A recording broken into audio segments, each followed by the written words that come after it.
Dieu veut protéger ta famille. Nzambe alingi abatela libota na yo. Alléluia. Amen. Dieu veut que ta famille soit protégée. Nzambe alingi ke libota na yo batelama. Alors, Boye, pour que le mal entre dans la famille, pour mabe ekota na kati ya libota, il y a des portes où la famille ouvre. ezali na ba ekuke oyo libota efungolaka. Je crois que vous n'êtes pas, vous ne serez pas contre moi. Na ndimisami ete bokotelemela ngai te. Vous savez tous, Boyebi nyonso. nous disons en disant, ah, moi la famille na bango, badakana bangaka. Ok? Amen. Ah, Mouyibi na bango et là Mouyibi, il y a Koko na bango, vous savez, hein? Ah, ekolo ana bango, bakoko na bango, bakabandumba, et yebana ekolo na kabandumba. Vous connaissez pas? Alléluia. Amen. Cela veut dire, Elingi koloba, avant qu'on puisse avoir une malédiction dans une famille, yango ete bokoka kozwa mabe moko na libota, cela veut dire qu'il y avait des gestes qu'on a posés pour que la famille soit maudite. ezali na misala oyo esalamaki mpo libota elatelama mabe.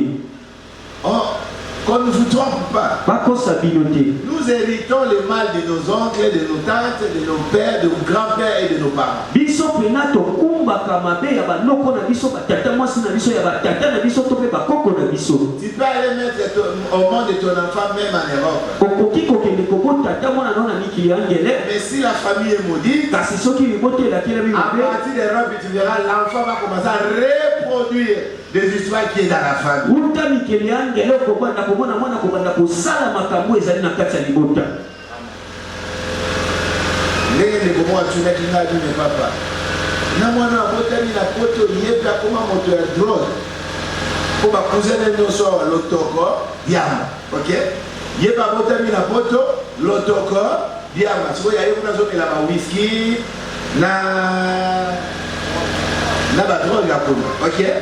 Mais tout ça sur le même comportement de ce qui se passe ici. Mais lui, il est là-bas. Nyonso wana ezali bizaleli oyo ezoleka nzoka te abotami kuna. La malédiction n'a pas de frontières. Bilakeli mabe yango ezalaka na mondelo te. Le problème de la malédiction, Likambo ya bilakeli mabe c'est le problème du sang. ezali likambo ya makila. Même s'il est dans l'Europe, Ata aza na mikili ya ngele, mais il porte le sang. ye azomema makila. Amen. Amen. Il est vivant. Il est ressuscité. Il est ressuscité. Il est vivant. Ce que tu as dit, c'est que tu as dit, ezalaza pasteur, ezalaza star, ezalaza nani.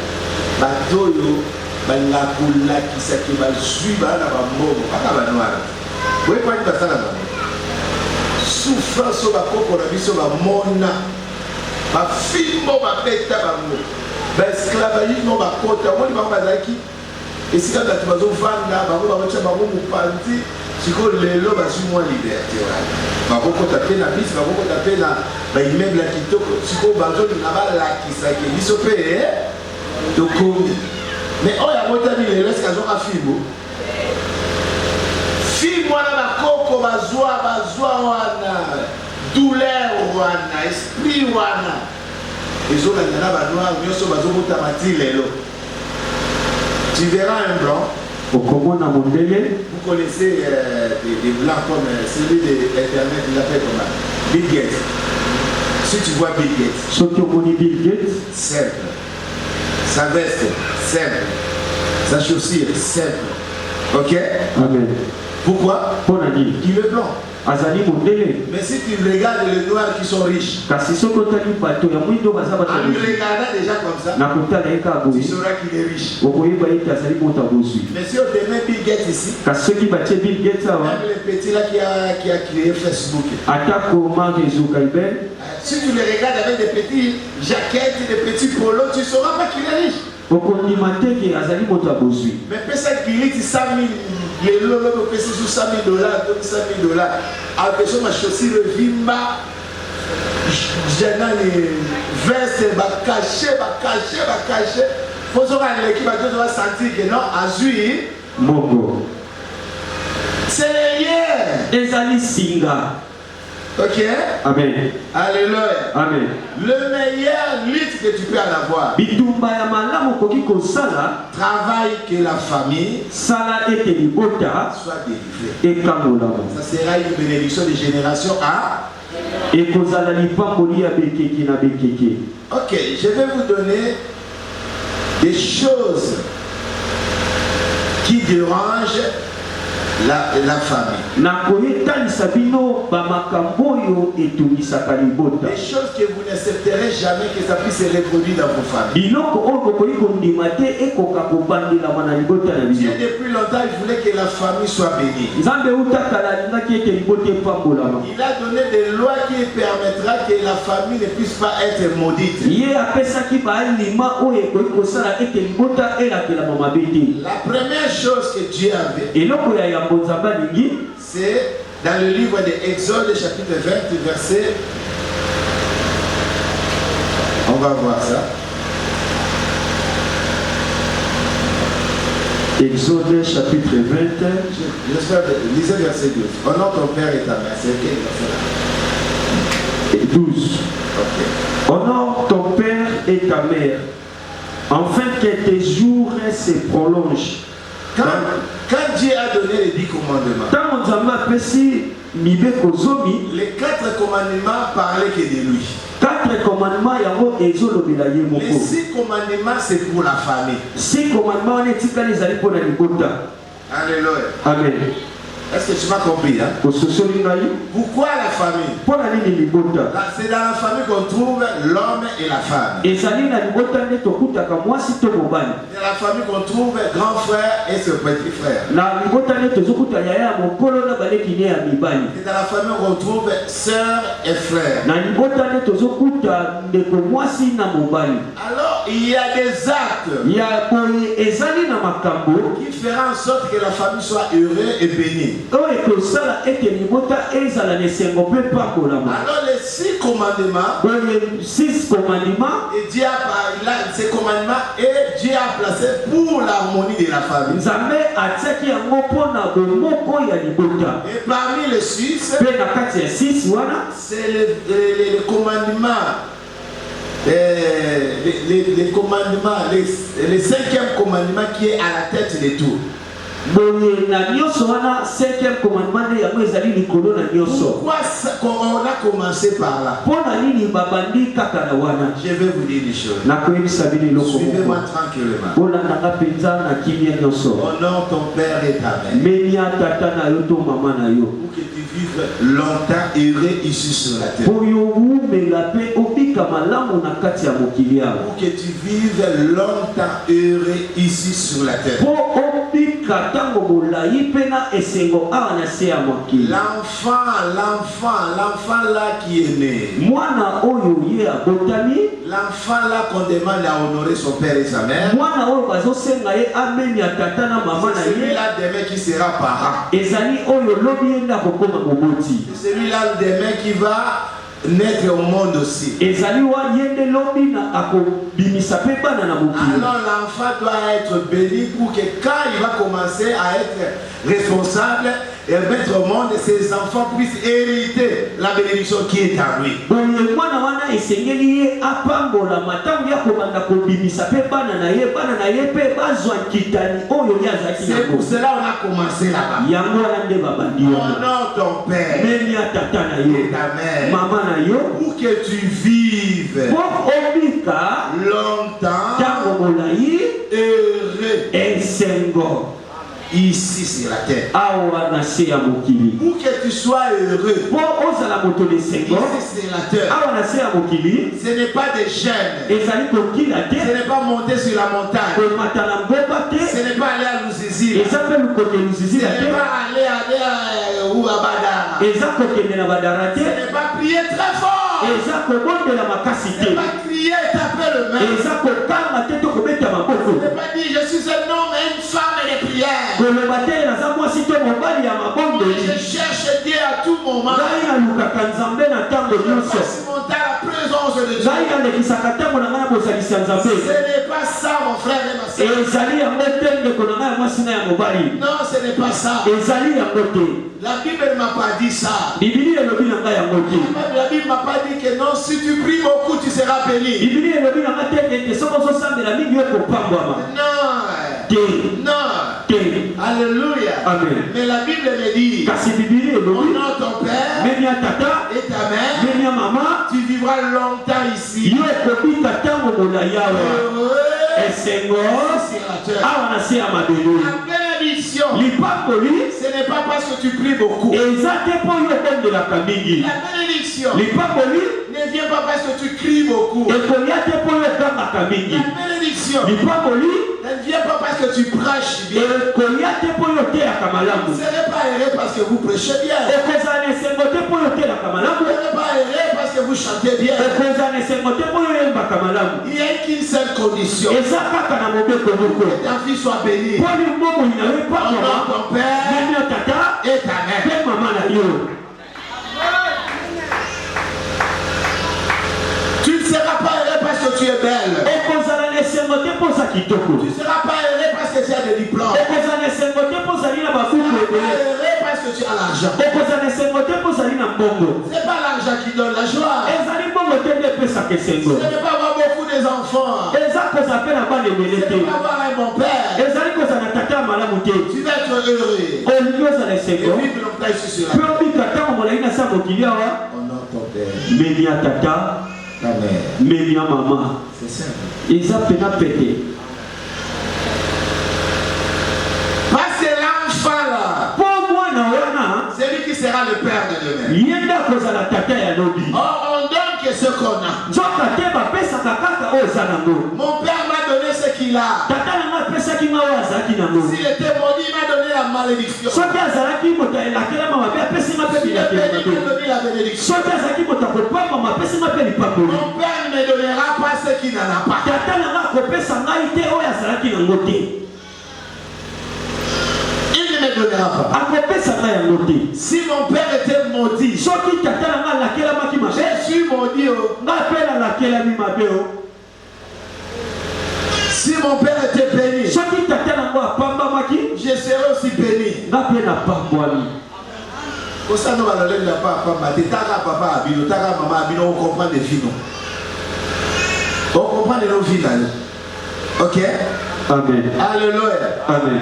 Vous fermez les yeux. bino bokangaka miso. Vous croyez que non, c'est pas comme ça. bozokanisa ete eza bongo te. Bien aimé, mon frère. olingami na ngai Écoute-moi très bien. yokanga malamu. Protège ta famille dans la prière. batela libota na nga C'est losambo. très important. eza motuya. Ne néglige pas. komona yango pamba Tu te. es le fruit de ta famille. ozali mbuma ya libota na yo. Tu es le fruit de ce qui se passe dans ta famille. ozali mbuma ya makambo ezoleka na libota na yo. Ce que je suis aussi côté bozolobi. Ah. Ok?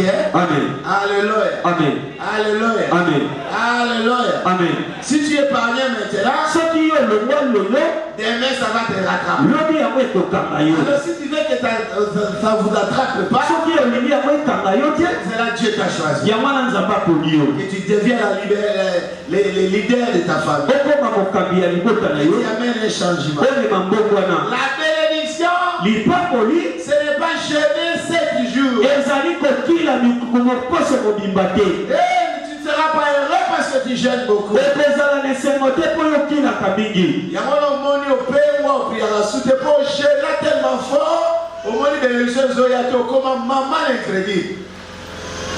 Et bien là, comme un crédit, bah payer ma kamwanzambe.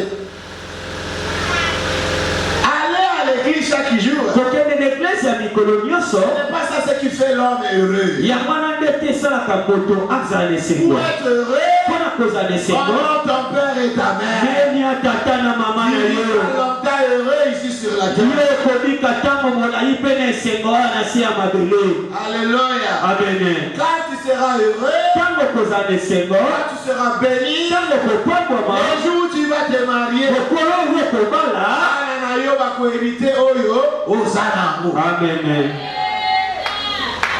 Alléluia. amen. Alléluia. amen. Alléluia. amen. Alléluia.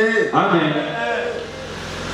Négligez tes parents, komona baboti na yo pamba, mépriser tes parents, komona bango penza eloko te, minimiser tes parents, kokitisa baboti na yo, manquer du respect à tes parents. kozanga kotosa baboti Tu na yo, ouvres une porte dans ta vie. ozofongola ekuke moko na bomoi na yo, Ouvre une porte. ozofongola ekuke. Il y a des pasteurs impolis, eza na bateyi oyo bazangi botosi, bapanzisango bazanga botosi, des protocoles impolis, bayambi oyo bazangi botosi, des chantres impolis. bayembi bazangi botosi, Ils parlent à leurs parents comme s'ils parlent à un ami. balobaka na baboti na bango lokola bazoloba na moninga na yo. Sous prétexte non ngana nzambe. Dieu n'est pas contre cette loi. Nzambe atelemeli pena mobeko oyo te. Dieu ne peut pas se contredire. Nzambe penza ya koki kobalukaka balukaka te na Si maloba na tu ye. es serviteur de Dieu, Soki ozali mosali ya Nzambe, honore ton père et ta mère. memi tata na mama na yo. Alléluia. Amen. Honore-le. Memi ya bango, Respecte-le. tosa bango. Maman no azala inda azala ndenge nini azala mokuse azala mwindo azala pauvre azala mbongo alata bilamba ezuluka, il a une bénédiction en elle. Amen. Ton père qui soit handicapé, qui n'a plus avoir l'argent, chômeur, quoi que ce soit, il a la bénédiction en lui. Amen. Alléluia. Amen. Tu te regardes dans le miroir, tu te vois, tu es beau. Omitali na kitalatala okoni oza Tu kitoko. regardes la figure de ton père, tu vois qu'il y a des rides. Otali elongi ya tata na yo omoni pena bamisisa. Tu le boudes. Ozomona ye pamba. Tu le boudes. Ozomona ye pamba. Sache-le. Yeba Tu ete ouvres une porte. ozofongola ekuke. Ne permettez jamais dans vos familles Kopesa nzela te na libota na que bino. les enfants manquent du respect aux parents. Bana bazangaka kotosa baboti. Toi, leader, Yo mokambi, comprenez ces choses sosola makambo oyo. pour que tu luttes dans votre famille. Po yo munda na kati ya libota na bino. Loin que du respect des parents ne puisse pas exister. Kozanga kotosa baboti yango pene ezala te. Et d'apporter mon nene bozo fongola. Amen. Et na prophète a levé dans ma, bituma na ba bunzanga la ndako. Obadota la batu. Maman ina mona voir ndoki na ya vite, maman ndoki. Yondo mizami ndoki ya vina yo parce que tu le manques de respect chaque jour. Po ozozanga kotosa ye mikolo. Est-ce que ce que tu fais là, Oyo ozosala wana. est-ce que ça honore ton père et ta mère? Ezomemi ya tata na mama na yo. Tu peux me dire, oh mon père est déjà mort. Okoki koyebisanga tata na nga sakufa. Ma mère est déjà morte. Mama na nga sakufa. Papa kufa raté, maman kufa raté. Parce que toute ta vie, Po bomoi na yo mobimba. otangaka kombone. O mwana nani te, oyo mwana ya nani.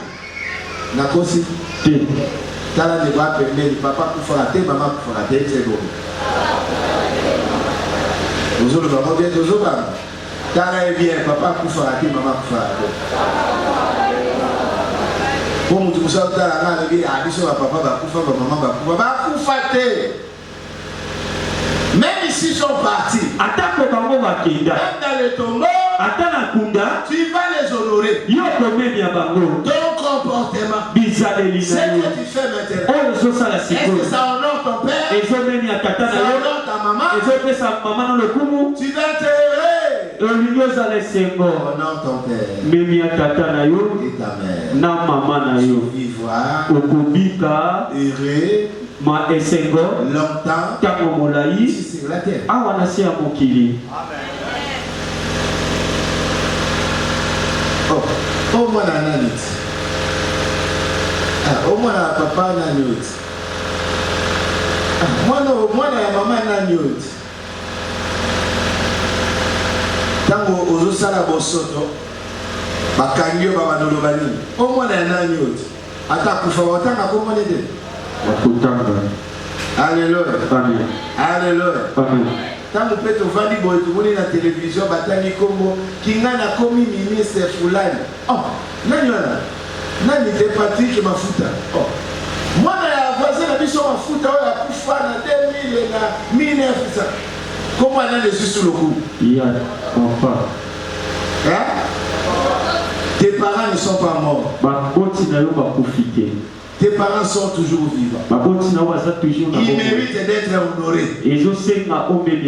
Honore-les. Même s'ils sont partis.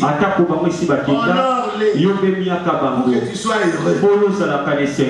Pour que tu sois heureux. Honore ton père et ta mère.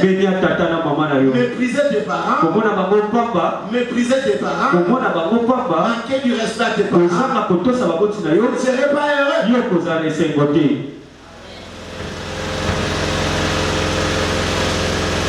Au générateur, au piérateur, Moses c'est modèle. Complication dans la vie. Au bengala ba démon, bengala ba démon. Si tu es à quoi aller tout le monde, surtout comme il a appelé ça moto, mais moto on est banana no, mais éducation na yo, aux autres on est pas parents na yo te. Là si on a pris ces réponses, c'est dans moto à lobby dans la montée, parce que tu vas perdre la daya, na yo sur lui, la daya terre. Chaque tu portes les noms de qui? C'est pas de tes parents. Mais quand on t'appelle, c'est là qu'on a cité les noms de ton parent. Amen. Amen. Amen. Amen. Si tu veux être heureux, honore ton père et ta mère. Il y a une bénédiction à l'intérieur. Maintenant, quand tu es béni, tu vas faire une famille de mères. Ta famille sera bénie. Tu vois ce qui attire la bénédiction dans la famille. Alors travaille. Que tes frères et tes sœurs. Tu sais, moi, chaque jour dans ma famille, j'ai lutté pour que mes frères et mes sœurs ne puissent pas avoir de problème avec mes parents. Si j'ai entre mon frère et mes parents, j'ai quitté l'église parce que j'ai dormi à l'église. J'ai quitté l'église pour aller supplier mon père. Même s'il a tort, j'ai amené de bonnes paroles en disant mon père. Je vais aller chercher la personne qui a des problèmes avec moi. Parce que je sais, si je laisse mon frère manquer du respect à ma maman, je laisse mon frère manquer du respect à mon papa, exactement que nazo sala monenge boloba o toucher maman nanga, o toucher papa nanga, comment nanga te za bongo te. J'ai évité que mon frère et ma soeur puissent tomber dans ces pièges de la malédiction.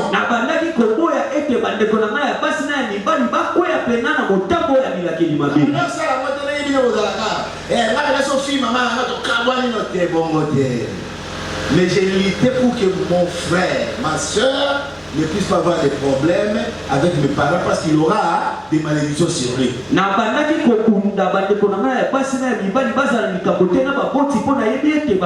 frères et sœurs, ils savent. Quand ils ont des problèmes avec les parents, s'ils viennent me parler, ils savent toujours, je leur dis, tout ce que vous pouvez dire, mes parents resteront toujours les parents. Évitez d'avoir des problèmes avec eux. Évitez qu'ils prononcent de mauvaises choses.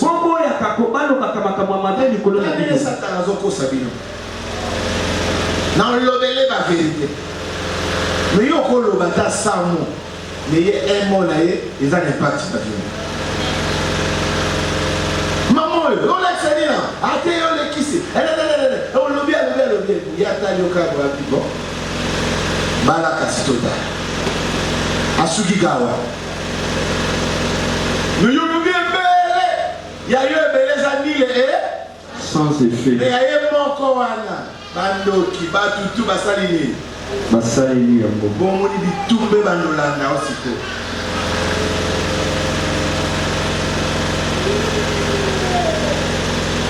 Qui a révolté contre ses parents et il est heureux. Nanyo atoboka na likolo batata na epaza lesengo. Nanyo aboya baboti na ye po na chéri na ye pe libala ngo baza lesen.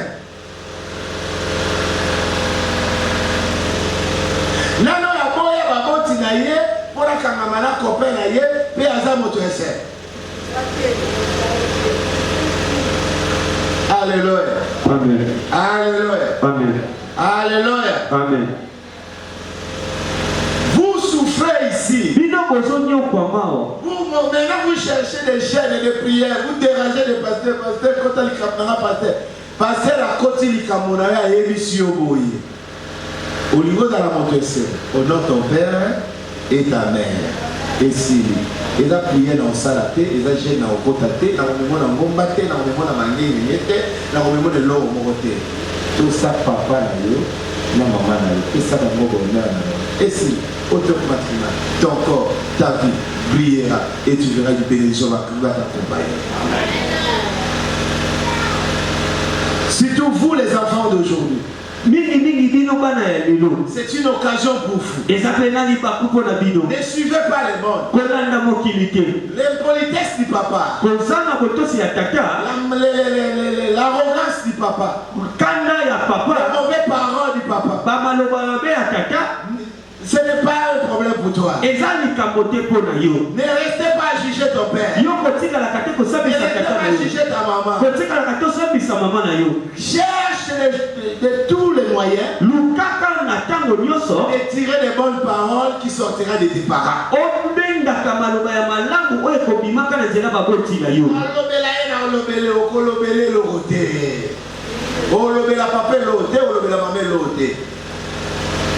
Est-ce que nous avons tout le monde? Bon, yo mutu munoko te ngana lobela papa na ngana lobela mama na ngana lobela bango ko sisa mangenge ngeti ngomba na mangenge ngeti ko kitati ko sila ngomba.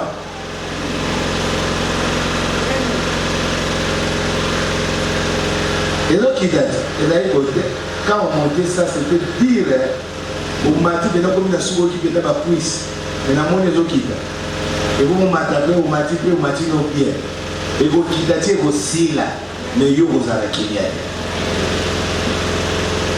Parce que la bénédiction c'est pas là-bas. Qui veut être heureux?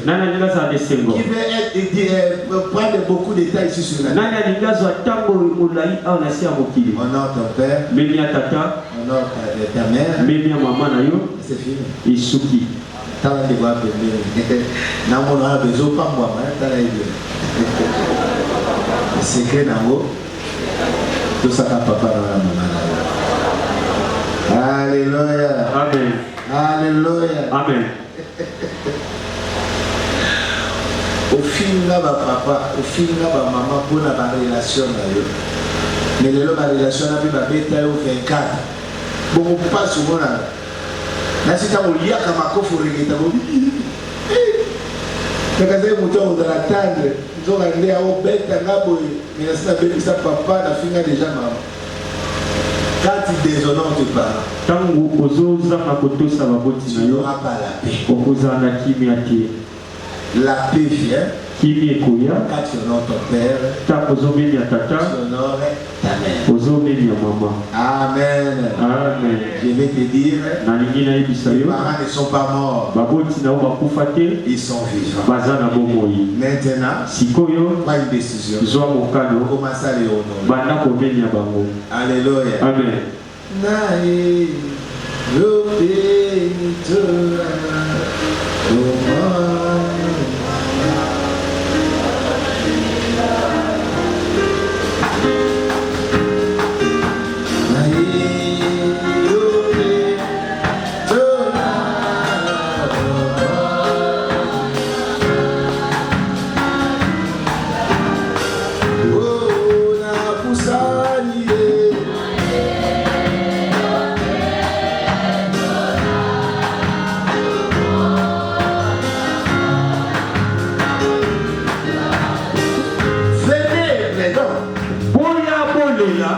Même si vous pesez roule comme Kamoisi.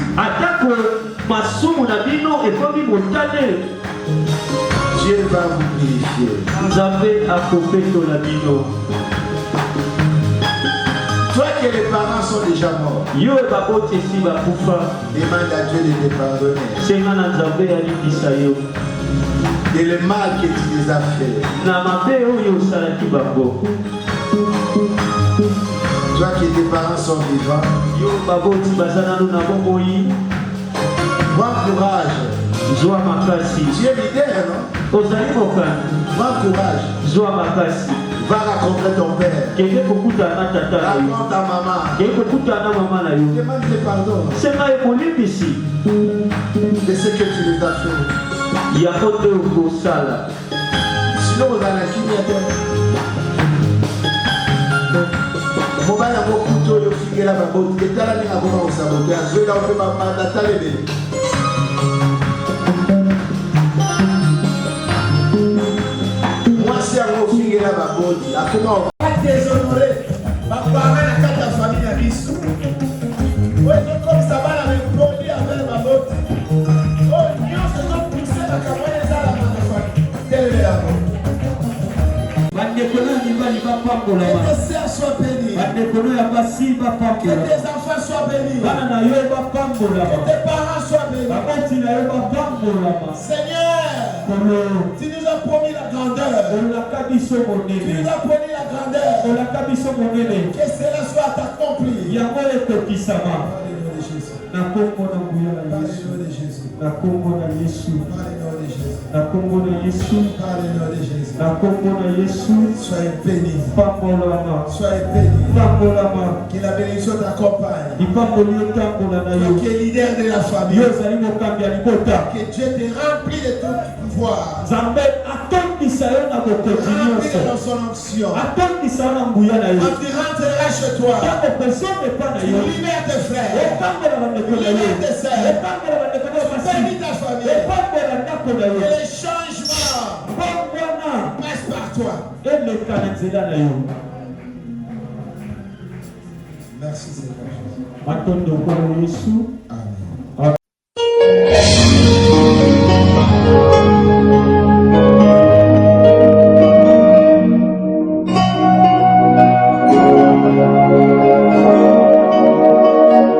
Still